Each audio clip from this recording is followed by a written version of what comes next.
ఈ రాష్ట్ర ప్రభుత్వానికి ముఖ్యంగా రాష్ట్రంలో ఉండే పోలీస్ యంత్రాంగానికి చెప్తా ఉన్నా, మళ్ళీ చెప్తా ఉన్నా, మేము 2 ఏళ్లైంది ఈ ప్రభుత్వం వచ్చి.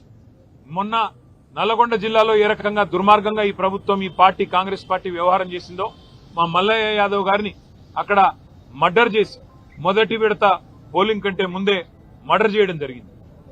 నల్లగొండ నియోజకవర్గంలో ఒక సోదరుడు, ఒక బీసీ సోదరుడు, ఆయన కూడా నామినేషన్ వేస్తే నామినేషన్ వేయొద్దని బెదిరించి కొట్టి ఆఖరికి కిడ్నాప్ చేసి ఆయనకు మూత్రం దాగిచ్చారు.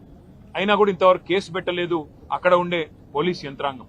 ఈ రకమైన అరాచకాలు ఏవైతే ఇవాళ రాష్ట్ర వ్యాప్తంగా జరుగుతున్నాయో, ఇటు కామారెడ్డి జిల్లా ఎల్లారెడ్డిలో గాని, అక్కడ సూర్యాపేట జిల్లాలో గాని, నల్లగొండ జిల్లాలో గాని, ఇవన్నీ కూడా గుర్తుపెట్టుకుంటున్నాము. ఇవన్నీ కూడా ప్రజలు కూడా గమనిస్తా ఉన్నారు. పోలీస్ యంత్రాంగాన్ని నేను మళ్ళీ కోరుతున్నా, ఇప్పటికైనా స్పందించండి, మీ డ్యూటీ చేయండి. ఒకవేళ మీరు చేయని పక్షంలో మరి మేమే డ్యూటీ చేయాల్సి వస్తుంది.